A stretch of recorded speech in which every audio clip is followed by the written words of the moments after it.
Item number 1, माननीय वित्त मंत्री श्रीमती निर्मला सीतारमन जी। Item number 1. Item number 1. Sir, with your permission, I rise to lay on the table a copy each of the following papers, Hindi and English versions, under Article 281 of the Constitution, Report for 2026 to 2031, Volume 1, Main Report of the 16th Finance Commission. 2. Report for 2026-2031, Volume 2, Annexures of the 16th Finance Commission. Number 3, explanatory memorandum as to the action taken on the recommendations contained in the above report. Item number 2, माननीय वित्त मंत्री निर्मला सीतारमन जी।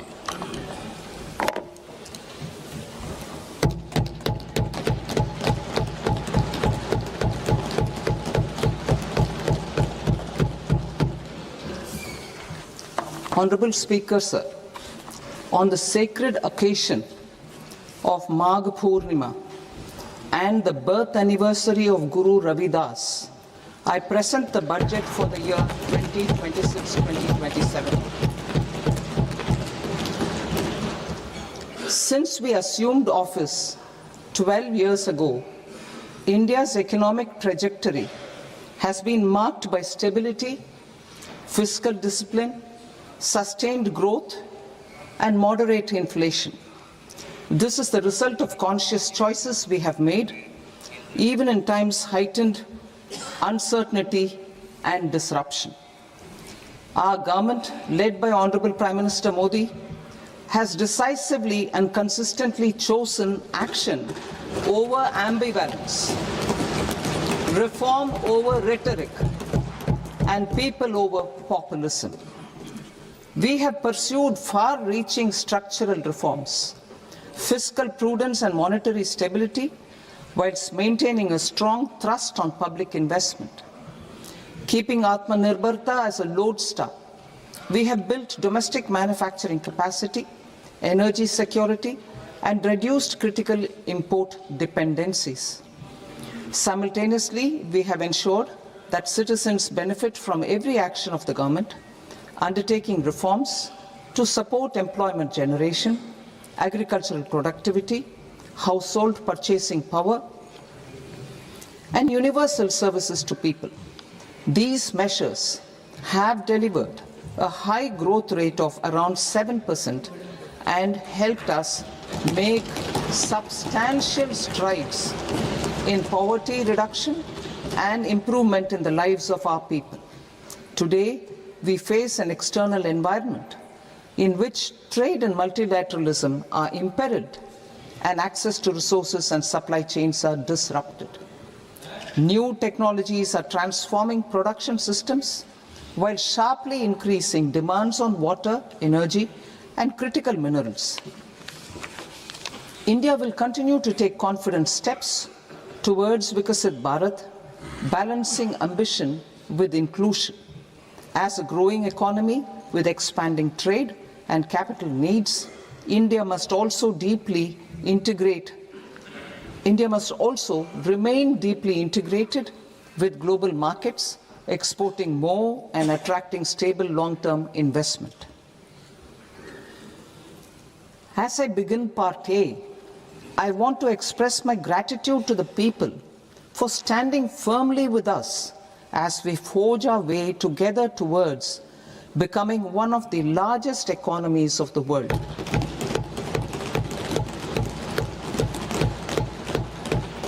Our aim is to transform aspiration into achievement and potential into performance as we ensure that the dividends of growth reach every farmer, the scheduled caste, the scheduled tribes, the nomads, the youth, the poor, and the women.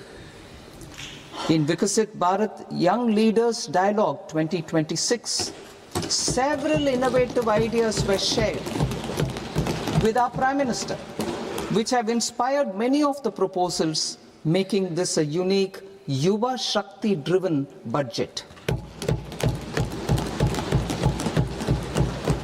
Our government's sankalp is to focus on our poor, underprivileged, and the disadvantaged. To deliver on this sankalp, and given that this is the first budget prepared in Kartavya Bhavan, we are inspired by three Kartavya. Our first Kartavya is to accelerate and sustain economic growth by enhancing productivity and competitiveness and building resilience to volatile global dynamics. Our second Kartavya is to fulfill aspirations of our people and build their capacity, making them strong partners in India's path to prosperity. Our third Kartavya, aligned with our vision of Sabka Saath, Sabka Vikas, is to ensure that every family, community, region, and sector has access to resources, amenities, and opportunities for meaningful participation. This threefold approach requires a supportive ecosystem. The first requirement is to sustain the momentum of structural reforms, continuous, adaptive, and forward-looking. Second, a robust and resilient financial sector is central to mobilizing savings, allocating capital efficiently, and managing risks. Third, cutting-edge technologies, including AI applications, can serve us as force multipliers for better governance. Reform Express. Our government has undertaken comprehensive reforms towards creating employment, boosting productivity, and accelerating growth. After the Prime Minister's announcement on Independence Day in 2025, over 350 reforms have been rolled out. This includes GST simplification, notification of labor codes, and rationalization of mandatory quality control orders. High-level committees have been formed, and in parallel, the central government is working with the state governments on deregulation and reducing compliance requirements. The Reform Express is well on its way and will maintain its momentum to help us fulfill our Kartavya. I now move to specific proposals. Under our first Kartavya, to accelerate and sustain economic growth, I propose interventions in 6 areas. 1. Scaling up manufacturing in 7 strategic and frontier sectors. 2. Rejuvenating legacy industrial sectors. 3. Creating champion MSMEs. 4. Delivering a powerful push for infrastructure. 5. Ensuring long-term security and stability. And 6. Developing city economic regions. Scaling up of manufacturing in 7 strategic and frontier sectors. Biopharma Shakti, meaning biopharma strategy for health advancement through knowledge, technology, and innovation. India's disease burden is observed to be shifting towards non-communicable diseases like diabetes, cancer, and autoimmune disorders. Biologic medicines are key to longevity and quality of life at affordable costs. To develop India as a global biopharma manufacturing hub,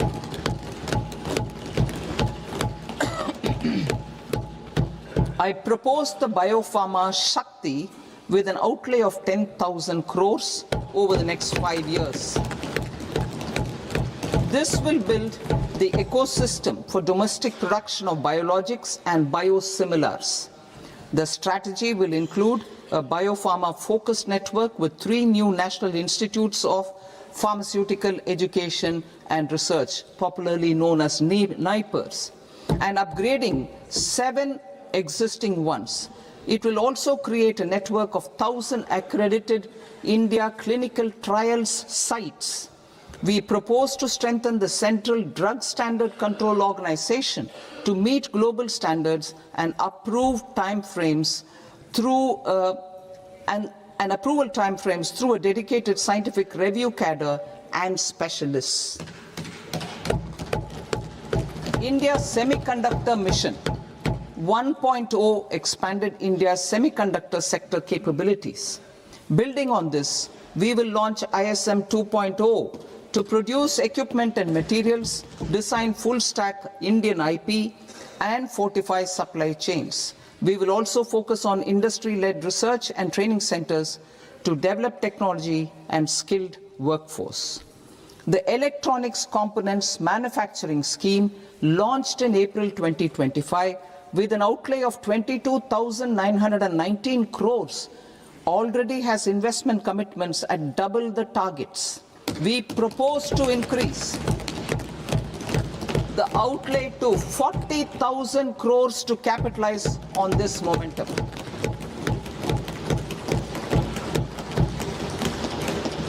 A scheme for rare earth permanent magnets was launched in 2025 November. We now propose to support the mineral-rich states of Odisha, Kerala, Andhra Pradesh, and Tamil Nadu to establish dedicated rare earth corridors to promote mining, processing, research, and manufacturing. To enhance domestic chemical production and reduce import dependency, we will launch a scheme to support states in establishing 3 dedicated chemical parks through challenge route on a cluster-based plug-and-play model. Strong capital goods.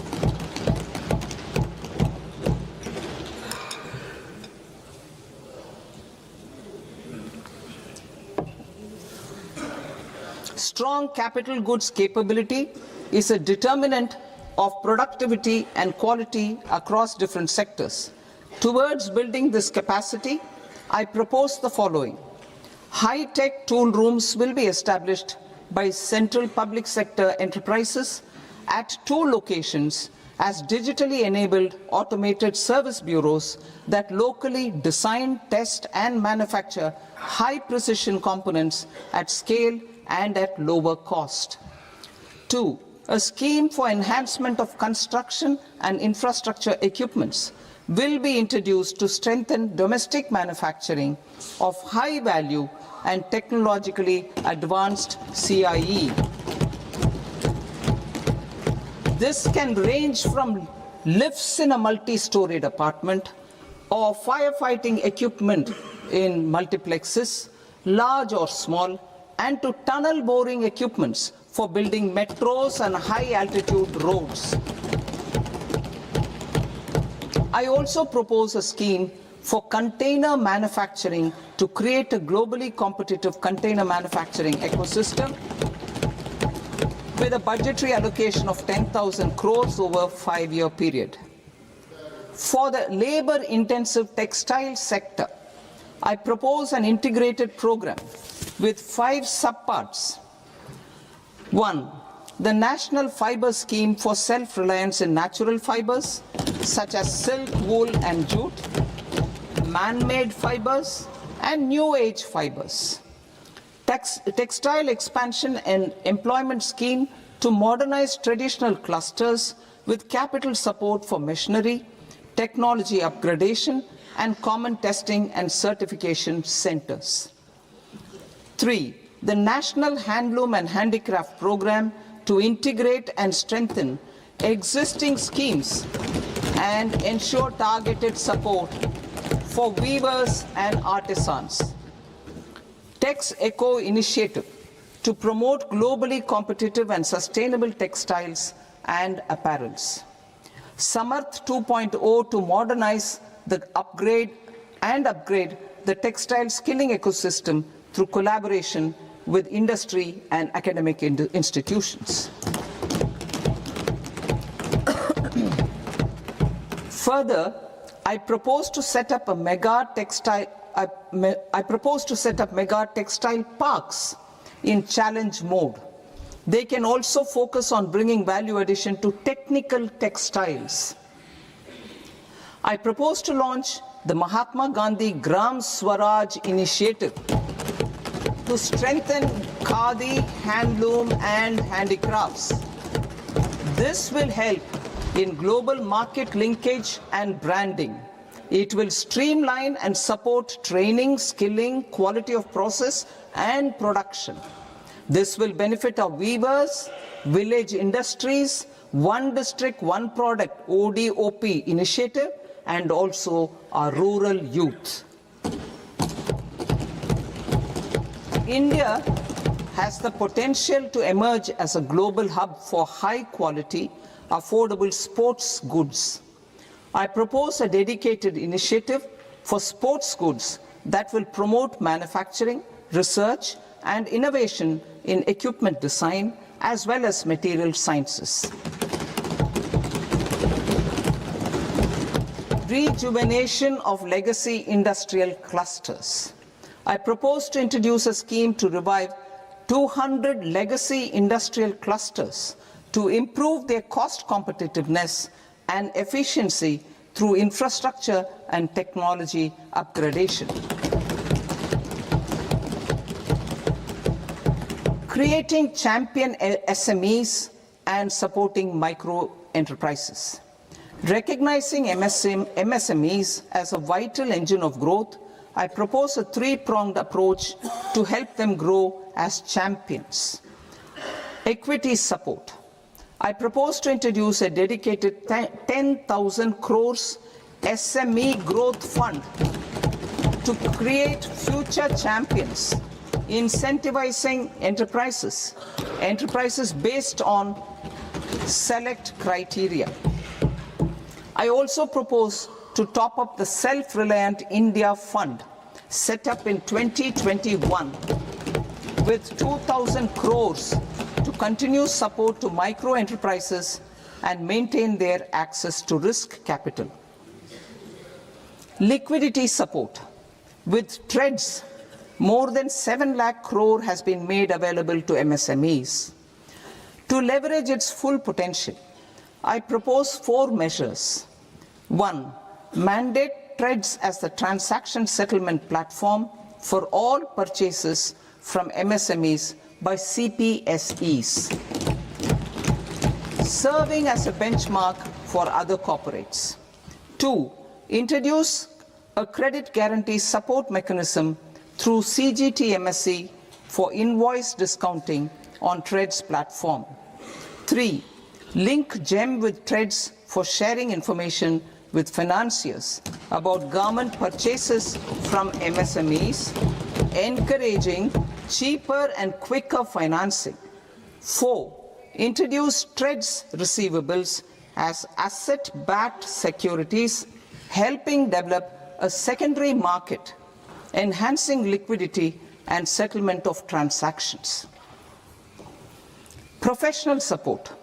Government will facilitate professional institutions such as the ICAI, ICSI, ICMAI to design short-term modular courses and practical tools to develop a cadre of corporate mitras, especially in Tier 2 and Tier 3 towns.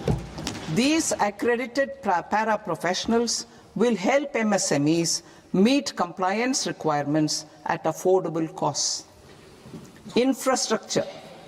During this past decade, our government has undertaken several initiatives for large-scale enhancement of public infrastructure, including through new financing instruments such as Infrastructure Investment Trust (InvITs) and Real Estate Investment Trust (REITs), and institutions like NIIF and NABFID.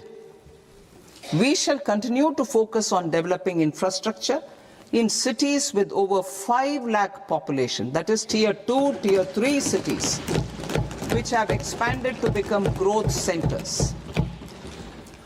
Public capital expenditure has increased manifold from 2 lakh crore in 2014-15 to an allocation of 11.2 lakh crore in BE 25-26. In this coming year, that is financial year 2026-27, I propose to increase it to 12.2 lakh crores to continue the momentum. To strengthen the confidence of private developers regarding risks during infrastructure development and construction phase, I propose to set up an infrastructure risk guarantee fund to provide prudentially calibrated partial credit guarantee to lenders. Over the years, RITES have emerged as a successful instrument for asset monetization. I propose to accelerate recycling of significant real estate assets of the CPSEs through the setting up of dedicated RITES. To promote environmentally sustainable movement of cargo, I propose to 1. Establish new dedicated freight corridors connecting Dankuni in the east to Surat in the west. Operationalize 20 new national waterways over the next 5 years. Starting with National Waterways 5 in Orissa to connect mineral-rich areas of Talcher and Angul and industrial centers like Kalinga Nagar to the ports of Paradeep and Dhamra. Training institutes will be set up as regional centers of excellence for development of required manpower for these waterways. This will benefit youth in the entire stretch of the waterways to train and acquire skills. Further, a ship repair ecosystem catering to inland waterways will also be set up at Varanasi and Patna.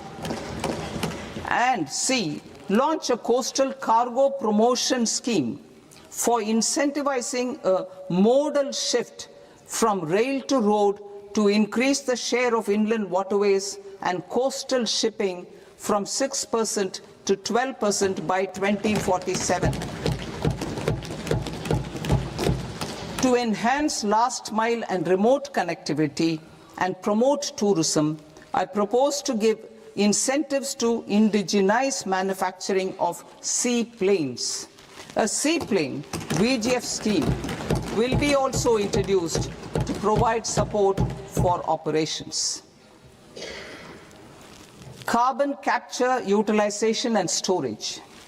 Aligning with the roadmap launched in December 2025, the carbon capture, utilization and storage technologies at scale will achieve higher readiness and in end-use application across 5 industrial sectors, including power, steel, cement, refineries, and chemicals.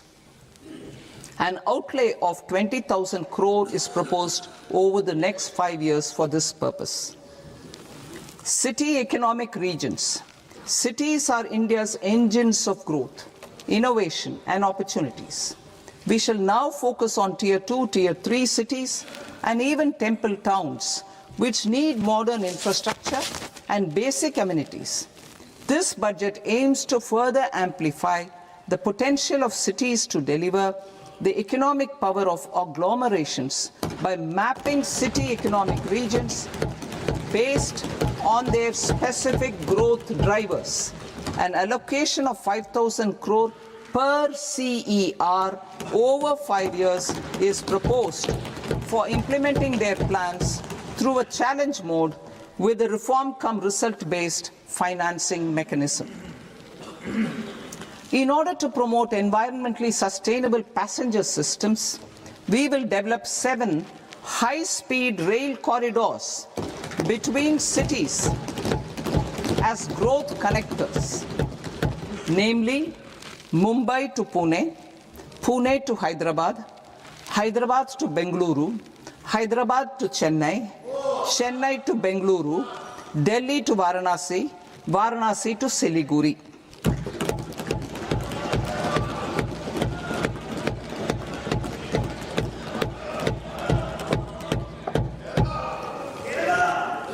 Financial sector. The Indian banking sector today is characterized by strong balance sheet, historic highs in profitability, improved asset quality, and coverage exceeding 98% of villages in the country. At this juncture, we are well placed to futuristically evaluate the measures needed to continue on the path of reform-led growth of this sector. I propose setting up a high-level committee on banking for Vikasit Bharat.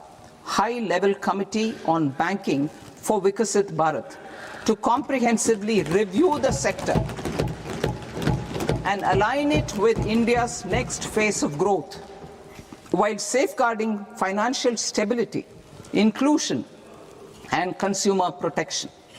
The vision for NBFCs for Vikasit Bharat has been outlined with clear targets for credit disbursement and technology adoption in order to achieve scale and improve efficiency in the public sector NBFCs. As a first step, it is proposed to restructure the Power Finance Corporation and Rural Electrification Corporation.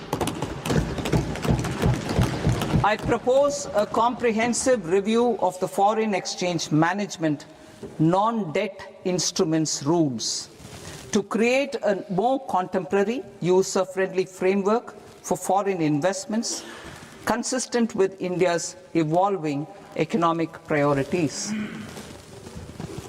Corporate bond market. I propose to introduce a market-making framework with suitable access to funds and derivatives on corporate bond indices. I also propose to introduce total return swaps on corporate bonds. Municipal bonds. To encourage the issuance of municipal bonds of higher value by larger cities, I propose an incentive of 100 crore rupees for a single bond issuance. 100 crore rupees for a single bond issuance of more than 1,000 crore. The current scheme under Amrit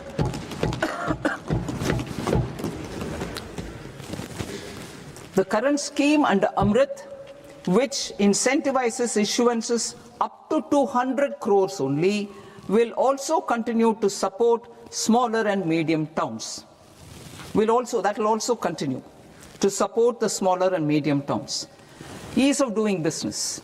Individual persons resident outside India, PROI, will be permitted to invest in equity instruments of listed Indian companies through the Portfolio Investment Scheme. It is also proposed to increase the investment limit for an individual PROI under the scheme from 5% to 10%, with an overall investment limit for all individual PROIs to 24% from the current 10%. Emerging technologies including AI. 21st century is technology driven. Adoption of technology is for the benefit of all people. Farmers in the field, women in STEM, youth keen to upskill, and Divyangjan to access newer opportunities.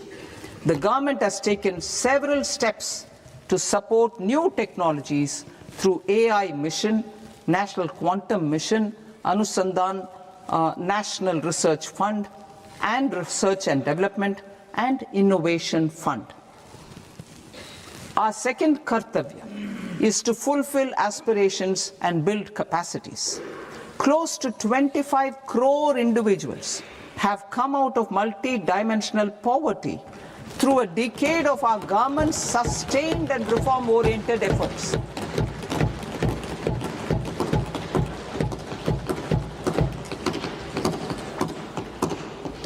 Our government has therefore decided to place a renewed emphasis on the service sector to provide a pathway to fulfilling aspirations of a youthful India with the following measures.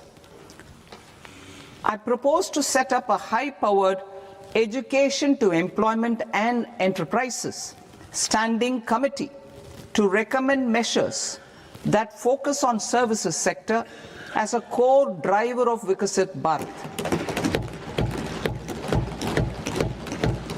This will make us a global leader in services with a 10% global share by 2047. The committee will prioritize areas to optimize the potential for growth, employment, and exports. They will also assess the impact of emerging technologies, including AI, on jobs and skill requirements and propose measures thereof. To create a range of skilled career pathways, a new range of skilled career pathways for our youth, I propose interventions in the following sectors. Health. Existing institutions for allied health professionals will be upgraded and new AHP institutions established in private and government sectors. This will cover 10 selected disciplines, including optometry, radiology, anesthesia, OT technology, applied psychology and behavioral health, and add 1 lakh AHPs over the next 5 years. A strong care system covering geriatric and allied care services will be built. A variety of NSQF aligned programs will be developed to train multi-skilled caregivers, combining core care and allied skills such as wellness, yoga, and operation of medical assistive devices. In the coming year, 1.5 lakh caregivers will be trained.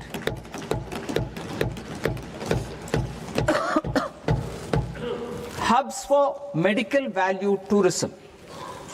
To promote India as a hub for medical tourism services, I propose to launch a scheme to support states in establishing 5 regional medical hubs in partnership with the private sector.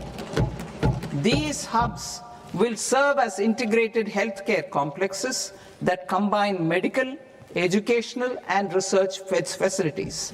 They will have Ayush centers, medical value tourism facilitation centers, and infrastructure for diagnostics, post-care, and rehabilitation. These hubs will provide diverse opportunities, job opportunities for health professionals, including doctors and AHPs. Ancient Indian yoga, already respected in several parts of the world, was given a mass global recognition when Honorable Prime Minister took it to the UN. Post-COVID, Ayurveda gained a similar global acceptance and recognition. Exporting quality Ayurveda products helps farmers who grow the herbs and youth who process the products. To meet growing global demand, a few more steps are being taken. I propose to 1. Set up 3 new All India Institutes of Ayurveda. 2. Upgrade Ayush pharmacies and drug testing labs for higher standards of certification ecosystem and make available more skilled personnel. 3.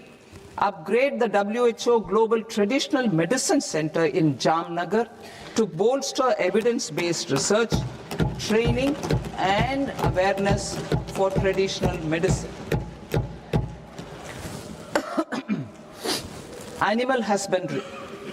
Livestock contributes to close to 16% of farm income, including of poor and marginal households.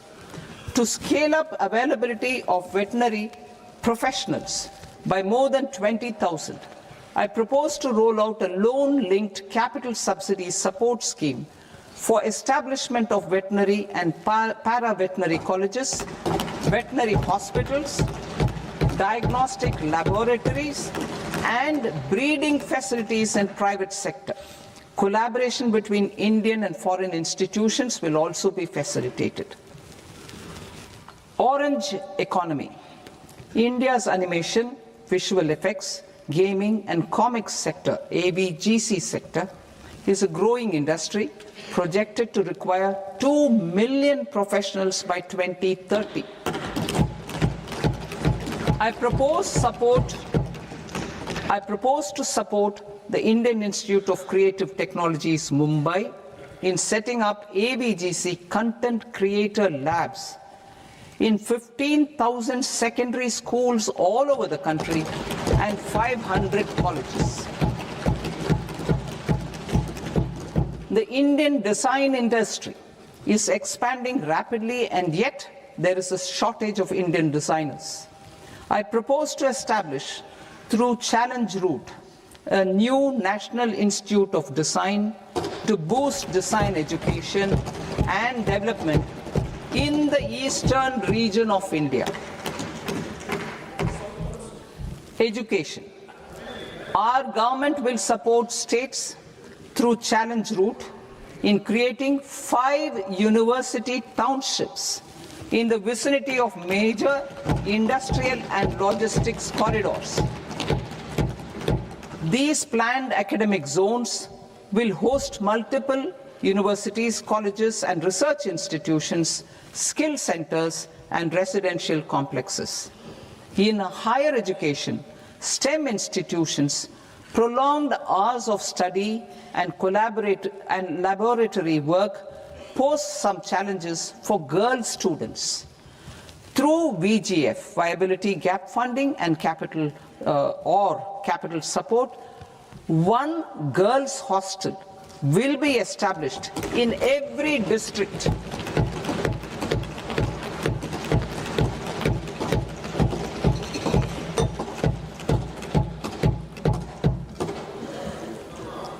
To promote astrophysics and astronomy via immersive experiences, 4 telescope infrastructure facilities will be set up or upgraded. The National Large Solar Telescope, the National Large Optical Infrared Telescope, the Himalayan Chandra Telescope, and the Cosmos 2 Planetarium. Tourism. The tourism sector has the potential to play a large role in the employment generation, forex earnings, and expanding the local economy. I propose to set up a National Institute of Hospitality by upgrading the existing National Council for Hotel Management and Catering Technology. It will function as a bridge between academia, industry, and government. I also propose a pilot scheme for upskilling 10,000 guides in 20 iconic tourist sites through a standardized, high-quality, 12-week training course in hybrid mode in collaboration with the Indian Institute of Management.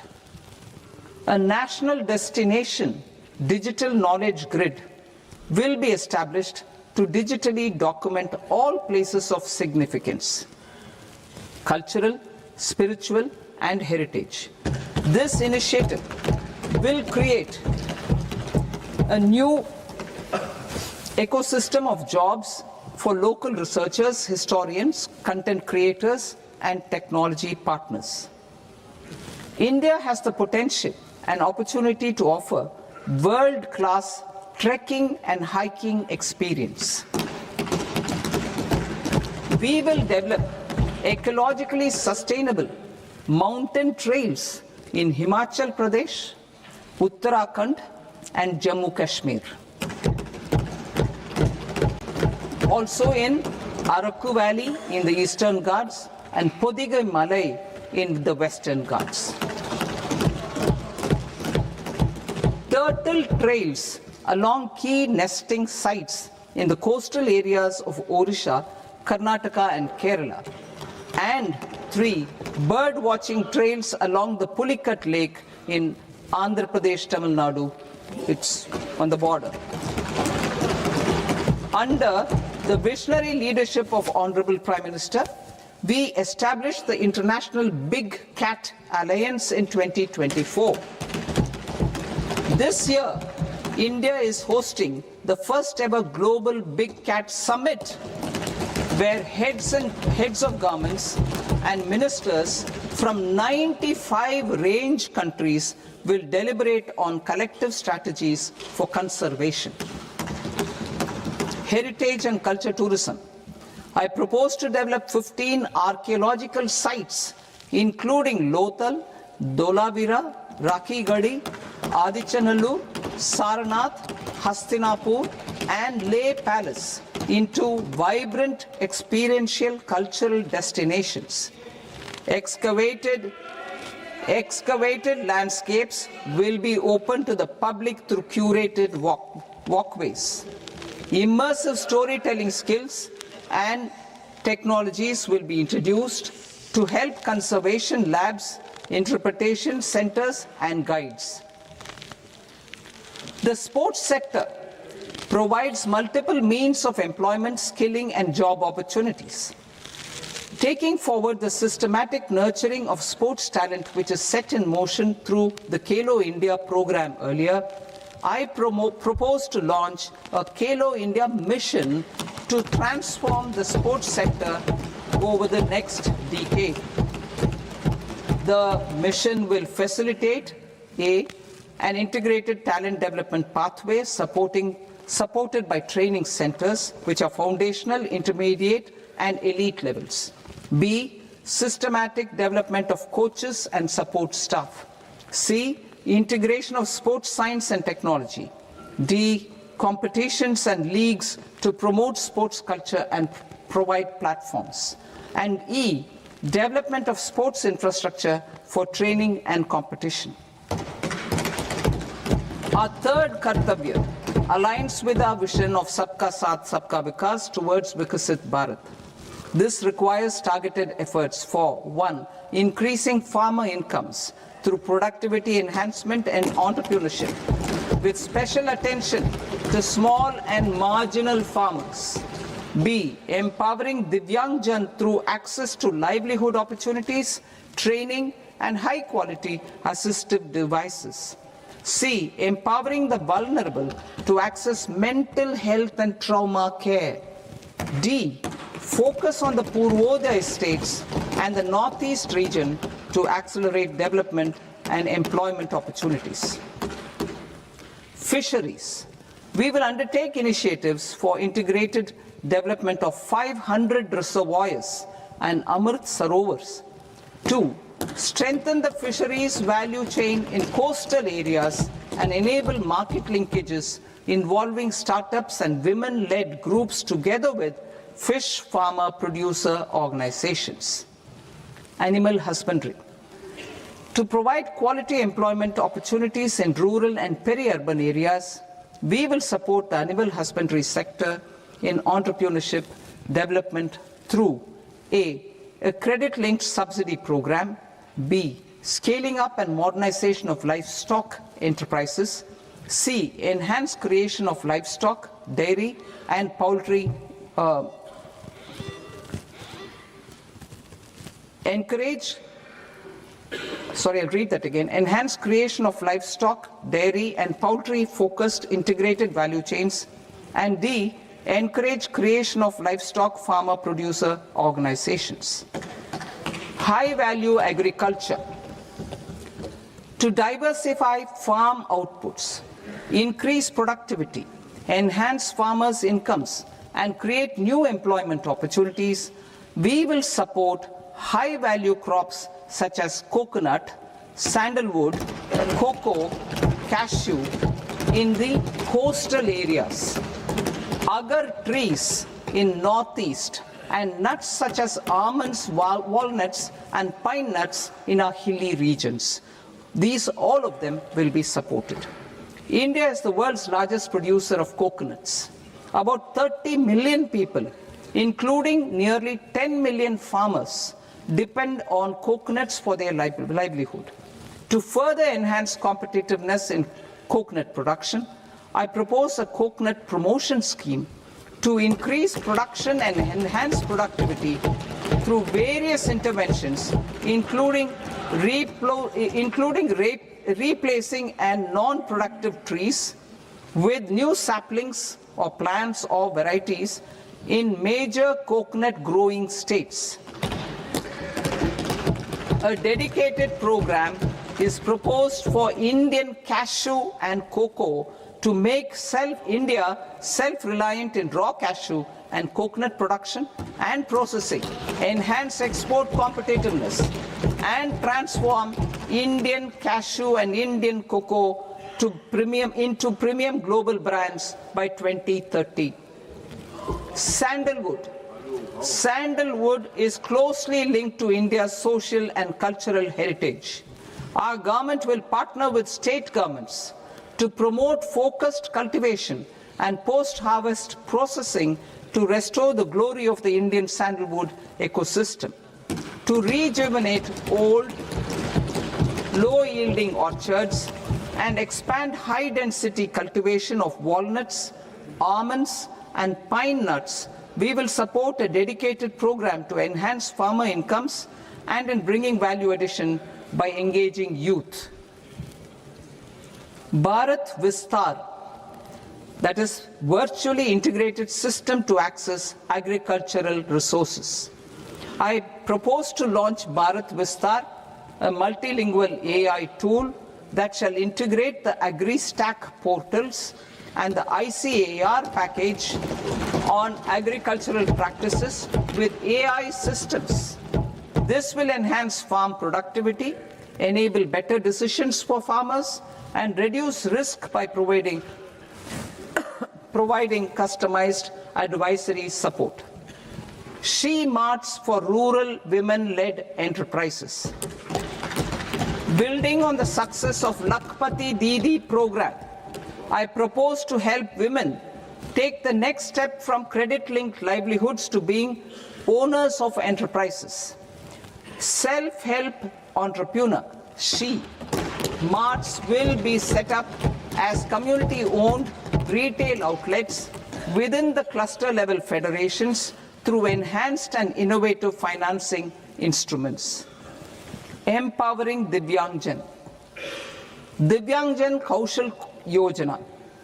Information technology, AVGC sectors, hospitality and food and beverages sectors often offer task-oriented and process-driven roles which are suitable for Divyangjan.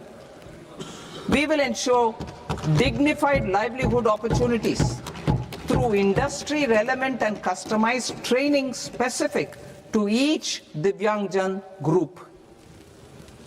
Divyang Sahara Yojana. Timely access to high-quality assistive devices for all eligible Divyangjan is a fundamental need. I propose to 1. Support the Artificial Limbs Manufacturing Corporation of India, ALIMCO, to set up and to scale up production of assistive devices, invest in R&D and AI integration, strengthen PM Divyasha Kendras, and support setting up of assistive technology marts as modern retail style centers where Divyangjan and senior citizens can see, try and purchase assistive products. Reaffirming our commitment to mental health and trauma care. There are no national institutes for mental health care in North India. We will therefore set up a NIMHANS 2 and also upgrade national mental health institutes in Ranchi and in Tezpur as regional apex institutions. Emergencies expose families, particularly the poor and vulnerable, to unexpected expenditure. We will strengthen and increase these capacities by 50% in district hospitals by establishing emergency and trauma care centers. Focus on Purvodaya states and northeastern regions.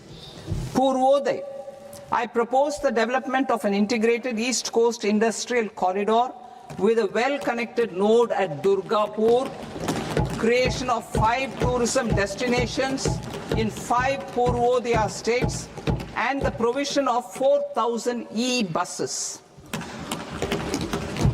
Buddhist sites in northeastern region.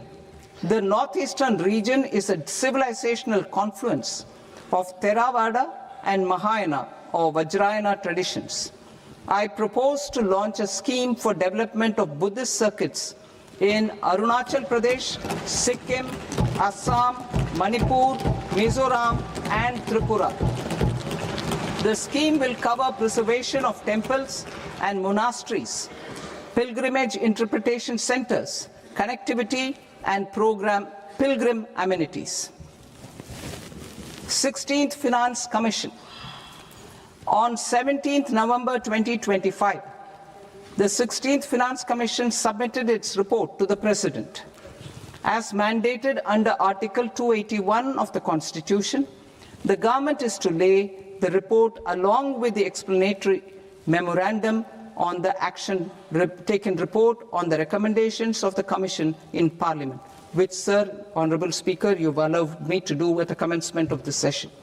The government has accepted the recommendation of the Commission to retain the vertical share of devolution at 41%.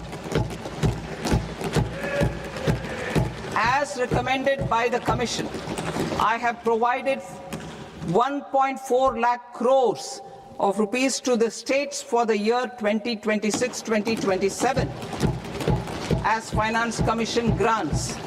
These include rural and urban local body and disaster management grants. Fiscal consolidation. Government has been delivering on our fiscal commitments consistently without compromising on social needs. To strive towards accepted standards of fiscal management in Budget 25-26, I had indicated that the central government would target reaching a debt to GDP ratio of 50 plus or minus 1% by 2030-31. In line with this, the debt to GDP ratio is estimated to be 55.6% of GDP in BE 26-27. compared to 56.1% of GDP in RE 25-26. A declining debt to GDP ratio will gradually free up resources for priority sector lending and expenditure by reducing the outgo on interest payments. One of the main operational instruments for debt targeting is the fiscal deficit. I am happy to inform this august House that I fulfilled my commitment made in 2021-2022 to reduce fiscal deficit below 4.5% of GDP by 25-26. In RE 25-26, the fiscal deficit has been estimated at par with BE of 2025-26 at 4.4% of GDP. In line with the new fiscal prudence path of debt consolidation, the fiscal deficit in BE 26-27 is estimated to be 4.3% of the GDP.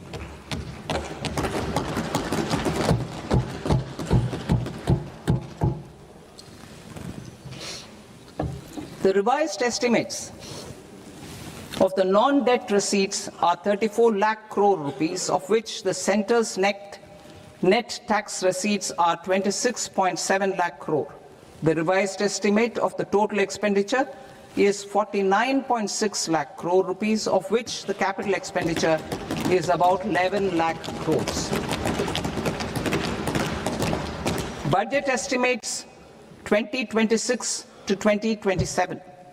Coming to 26-27, the non-debt receipts and the total expenditure are estimated as 36.5 lakh crore and 53.5 lakh crore respectively.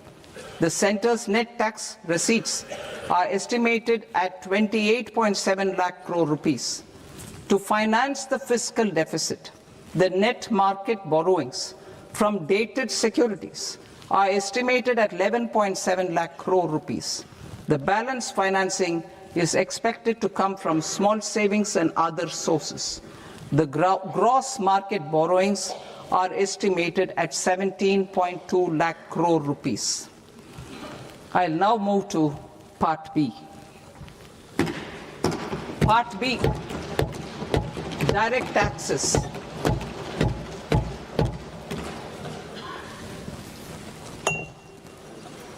Honorable Speaker, sir, I now present my proposals on direct taxes. New Income Tax Act. In July 2024, I announced a comprehensive review of the Income Tax Act 1961. This was completed in a record time, and the Income Tax Act 2025 will come into effect from 1st April 2026. The simplified income tax rules and forms will be notified shortly, giving adequate time to taxpayers to acquaint themselves with its requirements. The forms have been redesigned such that ordinary citizens can comply without difficulty. Ease of living.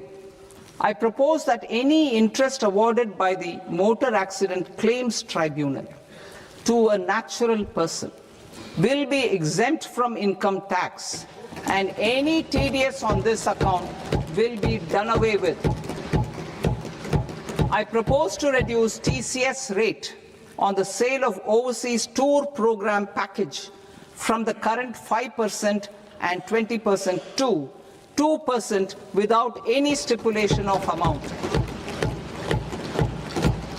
I propose to reduce TCS rate for pursuing education and for medical purposes under the Liberalized Remittance Scheme, popularly known as LRS, from 5% to 2%.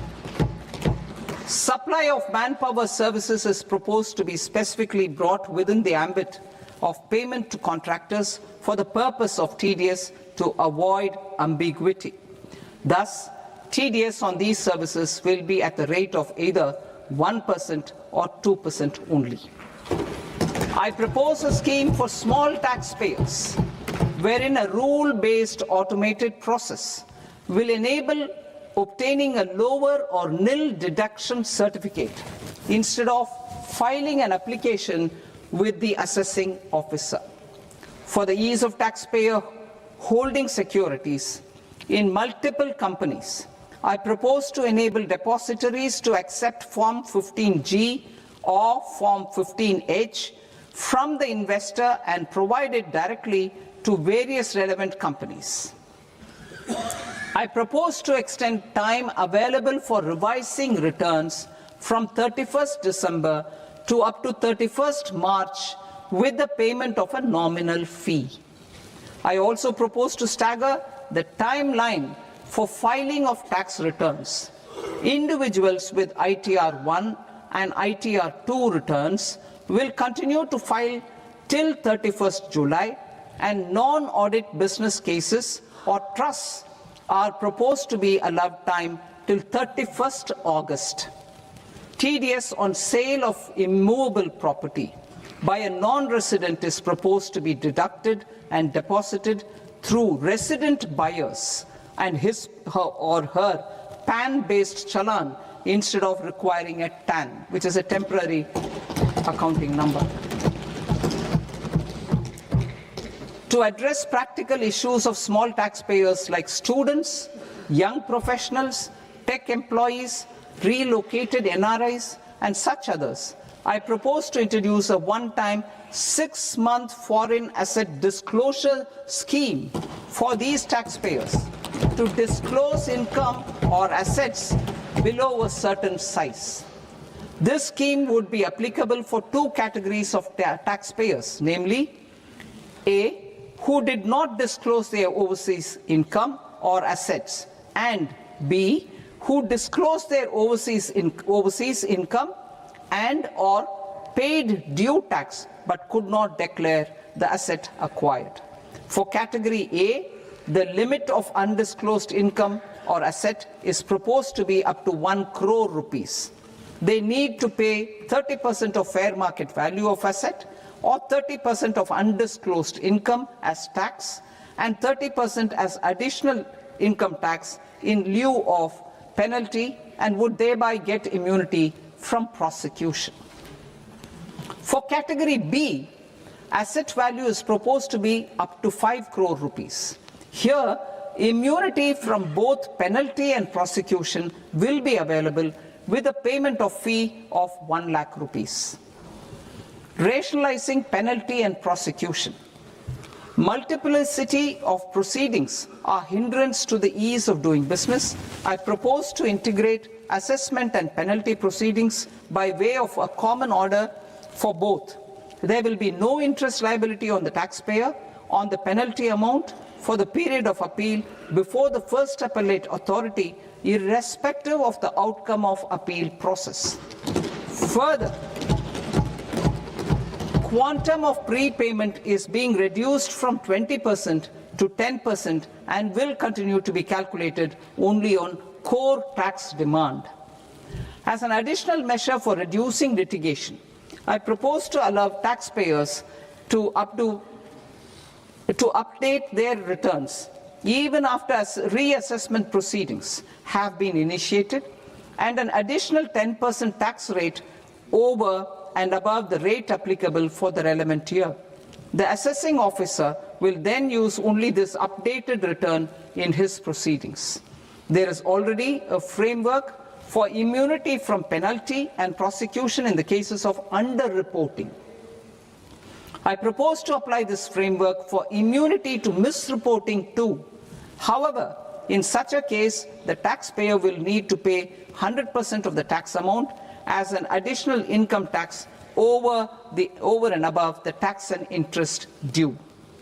Penalties for certain technical defaults, such as failure to get accounts audited, non-furnishing of transfer pricing audit report, and default in furnishing statement for financial transactions are proposed to be converted into fee.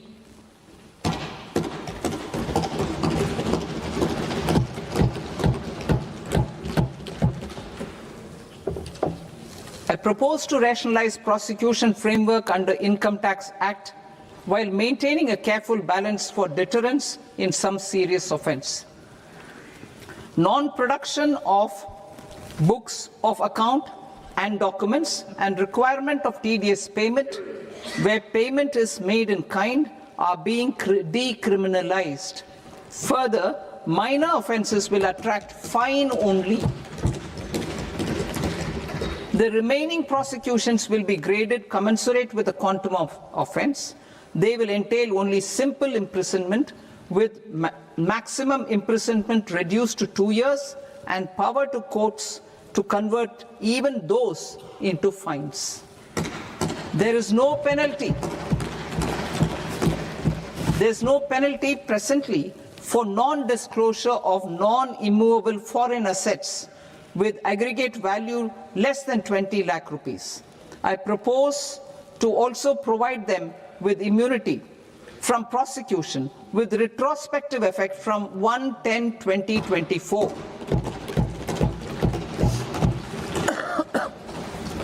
Cooperatives. Deduction is already allowed to a primary cooperative society engaged in supplying milk, oilseeds, fruits or vegetables raised or grown by its members.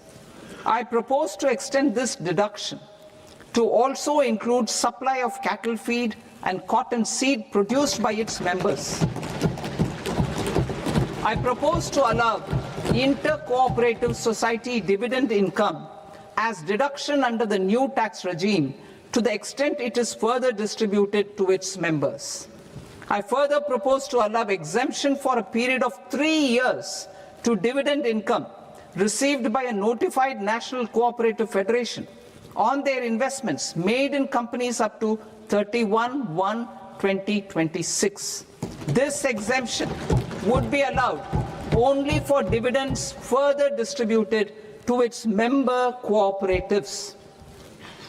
Supporting IT sector as India's growth engine. India is a global leader in software development services, IT-enabled services, knowledge process outsourcing services, and contract R&D services relating to software development. These businesses and their segments are quite interconnected with each other. All these services are proposed to be clubbed under a single category of information technology services with a common safe harbor margin of 15.5% applicable to all. The threshold for availing safe harbor for IT services is being enhanced substantially from 300 crore rupees to 2,000 crore rupees. Safe harbor for IT services shall be approved by an automated rule-driven process without any need for tax officer to examine and accept the application. Once applied by an IT services company, the same safe harbor can be continued for a period of 5 years at a stretch at its choice. For IT services companies who want to conclude advanced pricing agreement, APA, I propose to fast-track unilateral APA process for IT services and endeavor to conclude it within a period of 2 years. The period of 2 years can be extended by a further period of 6 months on taxpayers' request. I propose to extend the facility of modified returns available to the entity entering APA to its associated entities also. Attracting global business and investment. Recognizing the need to enable critical infrastructure and boost investment in data centers, I propose to provide tax holiday till 2047 to any foreign company that provides cloud services to customers globally by using data center services from India. It will, however, need to provide services to Indian customers through an Indian reseller entity. I also propose to provide a safe harbor of 15% on cost in case the company providing data center services from India is a related entity. To harness the efficiency of just-in-time logistics for electronic manufacturing, I propose to provide safe harbor to non-residents for component warehousing in a bonded warehouse at a profit margin of 2% of the invoice value. The resultant tax of about 0.7% will be much lower than in competing jurisdictions. To provide fillip to toll manufacturing in India, I propose to provide exemption from income tax for 5 years to any non-resident who provides capital goods, equipment, or tooling to any toll manufacturer in a bonded zone. To encourage vast pool of global talent to work in India for a longer period of time, I propose to provide exemption to global, non-India sourced income of a non-resident expert for a stay period of 5 years under notified schemes. I propose to provide exemption from minimum alternate tax, the MAT, to all non-residents who pay tax on presumptive basis. Tax administration. I propose to constitute a joint committee of Ministry of Corporate Affairs and Central Board of Direct Taxes for incorporating the requirements of income computation and disclosure standards, the ICDS, in the Indian Accounting Standards Ind AS itself. Separate accounting requirement based on ICDS will be done away with from the tax year 27-28. To support Prime Minister Modi's vision of homegrown accounting and advisory firms to become global leaders, I propose to rationalize the definition of accountant for the purposes of safe harbor rules. Other tax proposals. Change in taxation of buyback was brought in to address the improper use of buyback route by promoters. In the interest of minority shareholders, I propose to tax buyback for all types of shareholders as capital gains. However, to disincentivize misuse of tax arbitrage, promoters will pay an additional buyback tax. This will make effective tax 22% for corporate promoters. For non-corporate promoters, the effective tax will be 30%. TCS rate for sellers of specific goods, namely alcoholic liquor, scrap, and minerals, will be rationalized to 2%, and that on tendu leaves will be reduced from 5% to 2%. I propose to raise the STT on futures to 0.05% from the present 0.02%. STT on options premium and exercise of options are both proposed to be raised to 0.15% from the present rate of 0.1% and 0.125% respectively. We reformed the taxation landscape for corporates in 2019 by providing them a simplified regime with lower tax rate so that they could productively focus on business rather than on claim of deductions and exemptions. To encourage companies to shift to the new regime, set off of brought forward MAT credit, minimum alternate tax credit, is proposed to be allowed to companies only in the new regime. Set off using available MAT credit is proposed to be allowed to an extent of 1/4 of the tax liability in the new regime. MAT is proposed to be made final tax, so there will be no further credit accumulation from 1st April 2026. In line with this change, the rate of final tax is being reduced to 14% from the current MAT rate of 15%. The brought forward MAT credit of taxpayers accumulated till 30th March 2026 will continue to be available to them for set-off as above. Indirect taxes. I shall now take up proposals related to indirect taxes. My proposals for customs and central excise aim to further simplify the tariff structure, support domestic manufacturing, promote export competitiveness, and correct inversion in duty.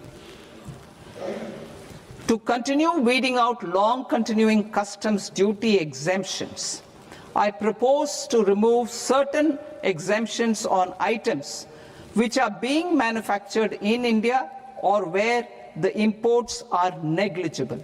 Similarly, to further simplify the process of ascertaining the rate of duty applicable on a particular item, I propose to incorporate certain effective rates in various customs notifications to the tariff schedule itself. I shall now take up sector-specific proposals. Promotion of exports of marine, leather, and textile products. I propose to increase the limit for duty-free imports of specified inputs used for processing seafoods for export from the current 1% to 3% of FOB value of the previous year's export turnover.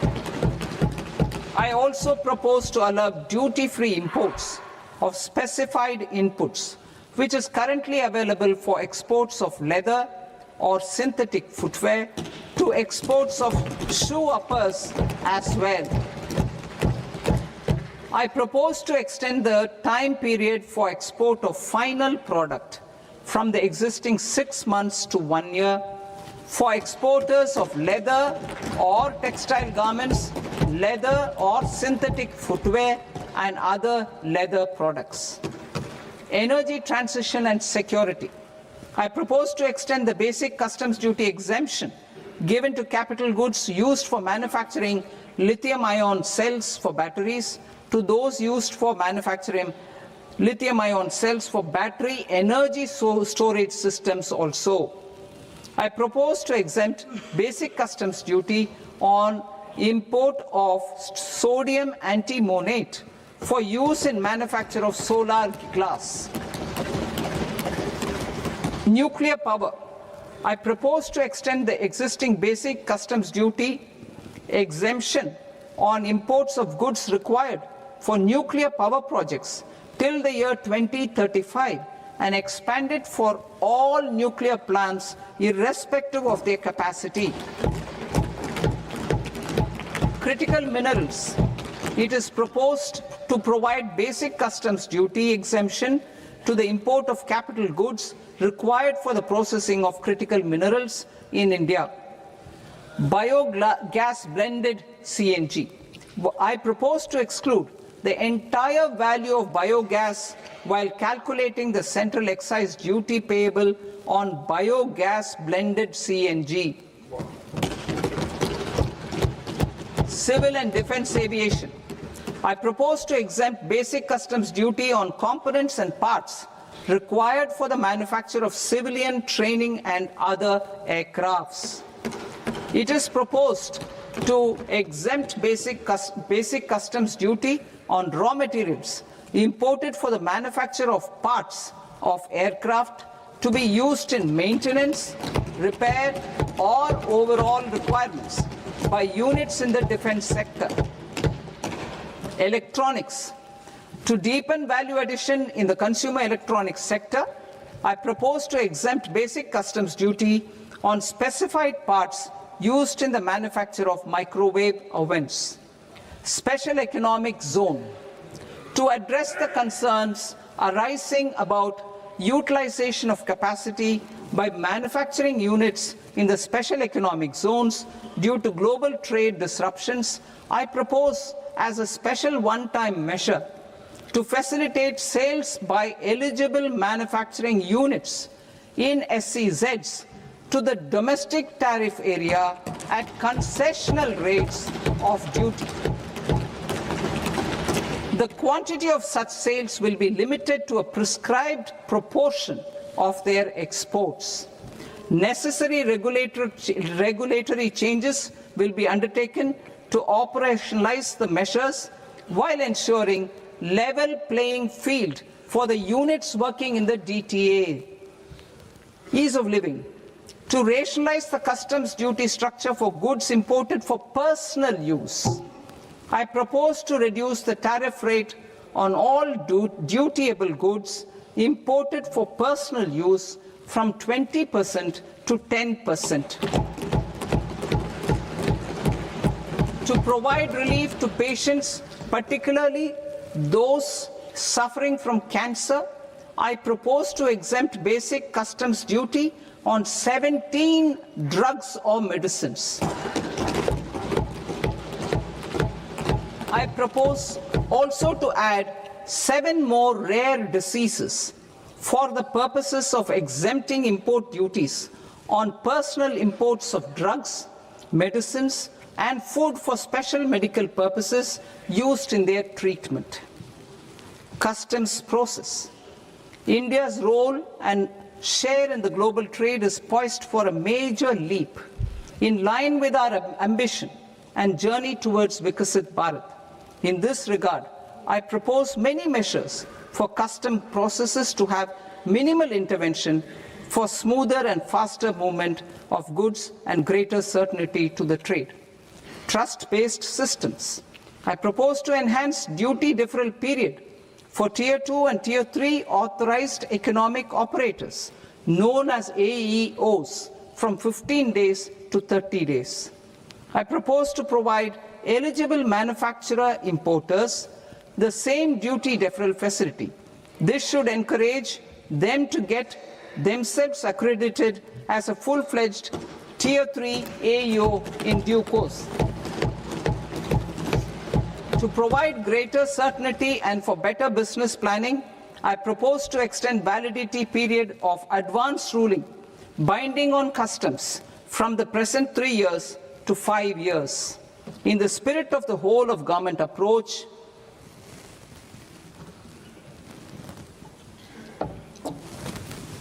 government agencies will be encouraged to leverage AEO accreditation for preferential treatment in clearing their cargo. Regular importers with trusted long-standing supply chains will be recognized in the risk system so that the need for verification of their cargo every time can be minimized. Export cargo using electronic sealing. Export cargo using electronic sealing will be provided through clearance from the factory premises to the ship. For import of goods not needing any compliance, filing of bill of entry by a trusted importer and arrival of goods will automatically notify customs for completing their clearance formalities. This will enable goods to be released immediately on arrival. The customs warehouse framework will be transformed into a warehouse operator-centric system with a self-declarations, electronic tracking, and risk-based audit.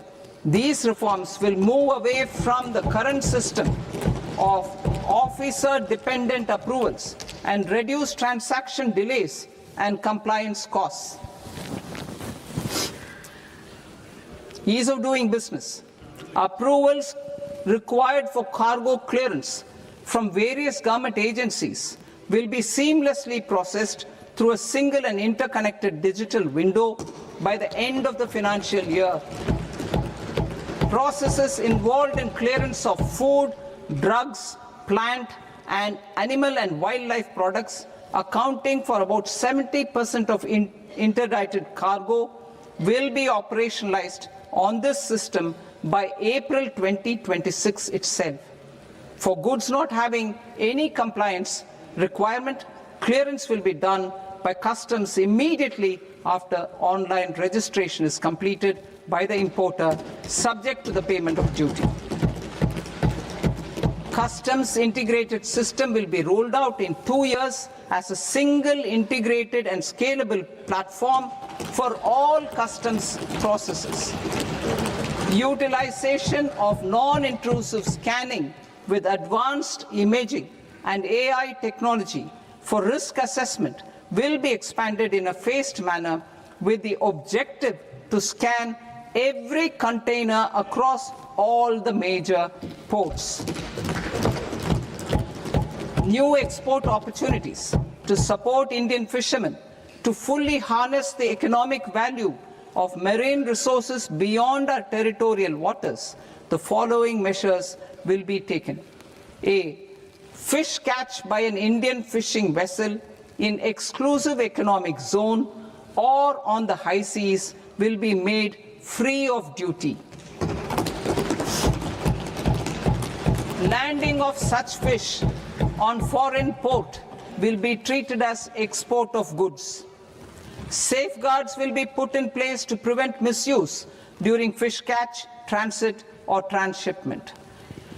To support aspirations of India's small businesses, artisans, and startups to access global markets through e-commerce, I am pleased to announce complete removal of the current value cap of 10 lakh rupees per consignment on courier exports. In addition, handling of rejected and returned consignments will be improved with effective use of technology for identifying such consignments. I propose to revise provisions governing baggage clearance during international travel to address genuine concerns of passengers. The revised rules will enhance duty-free allowances in line with the present-day travel realities and provide clarity in temporary carriage of goods brought in or taken out. There are honest taxpayers who are willing to settle disputes by paying all their dues, but they get deterred due to negative connotation associated with penalty. They will now be able to close cases by paying an additional amount in lieu of penalty. Honorable Speaker, sir, with this, I commend the budget to this august House. Jai Hind.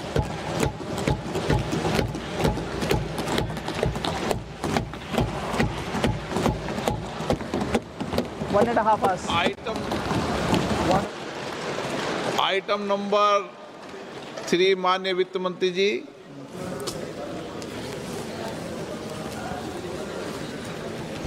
Item number 2, sir. 3 Sir, with your permission, I rise to lay on the table of the following statements under Section 3, 1 of the Fiscal Responsibility and Budget Management Act of 2003, medium-term fiscal policy cum fiscal policy strategy statement, and macroeconomic framework statement. Item number 4 माननीय वित्त मंत्री जी। Sir, with your permission, I move for leave to introduce the Finance Bill 2026. प्रश्न ये कि विधेयक को पुनर्स्थापित करने की अनुमति प्रदान की जाए। जो सदस्य इस पक्ष में हाँ गए, जो सदस्य विरोध में ना गए, मेरे विचार में निर्णय हाँ वालों के पक्ष में, हाँ वालों के पक्ष में अनुमति प्रदान की जाती है। माननीय मंत्री जी, अब विधेयक पुनर्स्थापित करें। Sir, I introduce the bill. माननीय सदस्यगण, आपको सूचित किया जाता है कि माननीय वित्त मंत्री जी के बजट भाषण की कॉपी पब्लिकेशन काउंटर पर ली जाती है। बजट भाषण और बजट से संबंधित दस्तावेज आपके मोबाइल फोन और मेंबर पोर्टल्स पर ही उपलब्ध है। सभा की कार्रवाई कल सोमवार दिनांक 2 फरवरी 2026 को प्राप्त 11 बजे तक के लिए स्थगित की जाती है। आपने इस खबर को सुना। आप अपनी राय कमेंट बॉक्स में जाकर जरूर रखें, जिससे आपकी प्रतिक्रिया देश के सामने आ सके। अभी तक आपने हमारे चैनल को सब्सक्राइब ना किया हो तो सब्सक्राइब बटन पर क्लिक करें, साथ ही बेल आइकन पर भी प्रेस करें, जिससे कि हमारी पढ़ने वाली प्रत्येक खबर का नया नोटिफिकेशन सबसे पहले आपको प्राप्त हो सके। मैं मुकेश कोरी आपसे फिर मिलूंगा एक नई सच्चाई के साथ। तब तक के लिए आपको नमस्कार। जय हिंद, जय भारत, जय संविधान, वंदे मातरम। आपने इस खबर को सुना। आप अपनी राय कमेंट बॉक्स में जाकर जरूर रखें, जिससे आपकी प्रतिक्रिया देश के सामने आ सके। अभी तक आपने हमारे चैनल को सब्सक्राइब ना किया हो तो सब्सक्राइब बटन पर क्लिक करें, साथ ही बेल आइकन पर भी प्रेस करें, जिससे कि हमारी पढ़ने वाली प्रत्येक खबर का नया नोटिफिकेशन सबसे पहले आपको प्राप्त हो सके। मैं मुकेश कोरी आपसे फिर मिलूंगा एक नई सच्चाई के साथ। तब तक के लिए आपको नमस्कार। जय हिंद, जय भारत, जय संविधान, वंदे मातरम।